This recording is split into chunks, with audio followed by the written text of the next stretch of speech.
what prevents us from taking the jump? Why isn't it? Why don't we just jump out of the plane?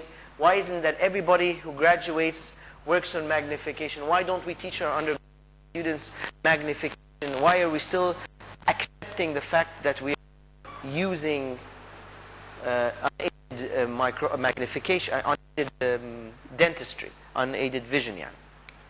So the number one reason is the learning curve. Loops not so much. You can learn your loops within 10 days هتلاقي نفسك you're functioning okay. يعني بس لازم تقرط على نفسك ما تحاولش ترجع. يعني انت في اول كام يوم هتلاقي نفسك مخنوق. Alright? So when you feel this feeling, a lot of doctors are like خلاص هرميها وابتدي اشتغل normally, and they don't. If you wait for 10 days continuous use هتلاقي نفسك ظبط, there's no problems. Okay? Magnification with the microscope takes much longer. It will take about 4 to 6 months of continuous practice. ودي من العائق للمagnification. I'm not saying that you will not be able to use it, but you will not be able to use it proficiently. مش يعني هتلاقي نفسك ايه لو كنت بتشتغل 6 حالات في اليوم هتلاقي نفسك بتشتغل 2 بالعافيه وقرفان. Because you still don't know how to sit, you don't know how to operate, you don't know, your assistants don't know يناولوك ازاي. Everything has to change. So with magnification using a microscope, everything changes. Your positioning. زمان مثلا كنت بتشتغل class 1 مثلا lower mandibular بتشتغله مثلا من 12 o'clock. لا هتلاقي نفسك بتشتغل من 2 o'clock. او هتلاقي نفسك بتشتغل from 3 o'clock. You will change how you operate.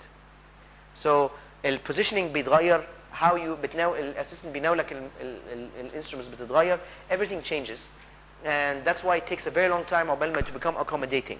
Now اكتر ناس يقدروا يستعملوا الميكروسكوب quickly هم بتوع الاندو, because with endodontics we only sit on 12 o'clock. We just sit at 12 بننيم العيان supine, so there's not much movement. But if you're doing operative and crown, انت عايز تيجي من الbuccal surface, عايز تشوف lingual surface, عايز تعمل mesial distal, ده معناها you're going to be moving around your patient very quickly. Okay, this requires a lot of training. So endodontics maybe 2-3 months, general dentistry 4 to 6 months. You need to be working assisted dentistry. You cannot work alone. You cannot be the Superman dentist who does all the things himself.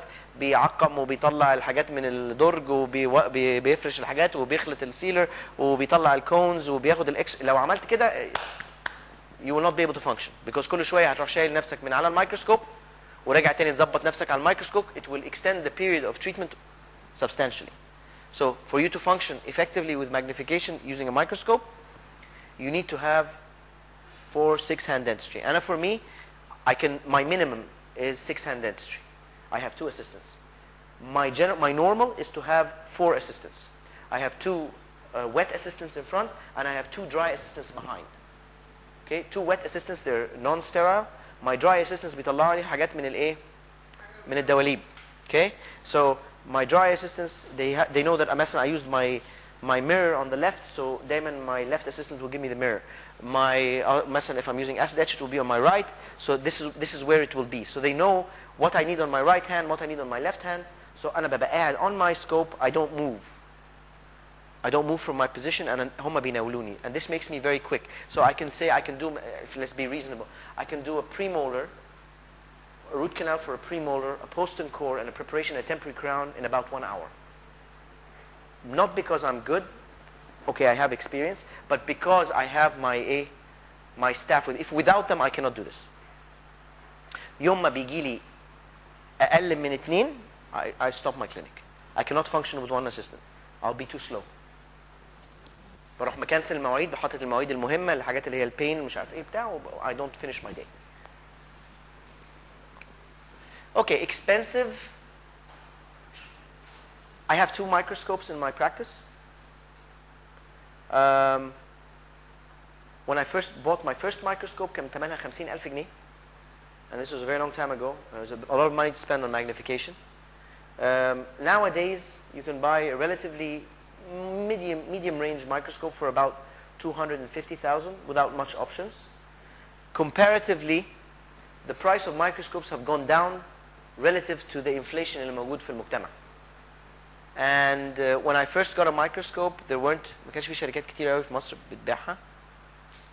And we had problems نلاقي الشركات. Now you have شركات كتير قوي, اي مؤتمر هتروحوا هتلاقي انواع واشكال من الماجنيفيكيشن والميكروسكوبس موجوده. وفي اوكي So nowadays مقارنة بزمان they are cheaper. Now if you look at your overall investment inside your clinic, بتشتري مكنة مش أقل من 70-80 ألف جنيه، بتشتري autoclave whatever it is، هتلاقي نفسك صارف equipment بس كده starting up 500,000 pounds minimum. Your X-ray ثمنه دلوقتي 20-25 اللي هو النوع المعفن يعني. Okay, so comparatively to what we're spending on our clinics, magnification with a microscope is not far away. Now if we look at it بقى من ناحية cost benefit ratio, if I have a microscope and I'm used to working 5 ساعات في اليوم، 5 بس. Okay, I'm now عندي عيادة functioning بتشتغل 5 عيانين في اليوم, that's it. And then بعد كده I cannot work. Number one, with the magnification you will be able to extend your working hours. يعني بدل ما تزود مثلا 5 ساعات في اليوم هتشتغل 7. So that's an extra 2 hours per day. And if you're working 5 days a week, that's 10 hours a week, 40 hours a month. Now if we take the investment, say هنقول 300,000 جنيه، وانا اشرف اديت دكتور اسمها حضرتك ايه؟ اديت عبد الرحمن 300,000 جنيه، قلت له عبد الرحمن I want you to invest this money please. قلت لي I'm going to invest it in a microscope.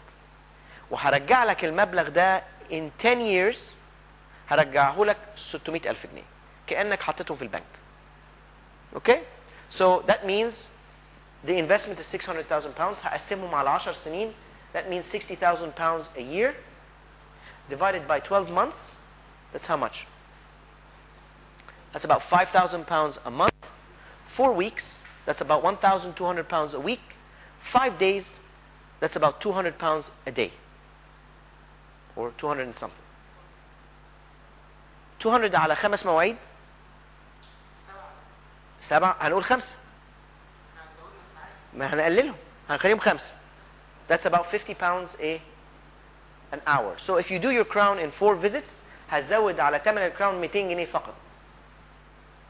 So if you're doing your crown for 1,800 pounds, you'll do your crown for 2,000 pounds, and you'll be covered to return your investment in 10 years. So من ناحية the return on investment, there is no way you will lose money over time طالما عندك عيادة شغالة. هي الشرط بس ان العيادة تبقى ايه؟ شغالة. Surely you will add more than 200 pounds on a procedure when you've incorporated this type of technology.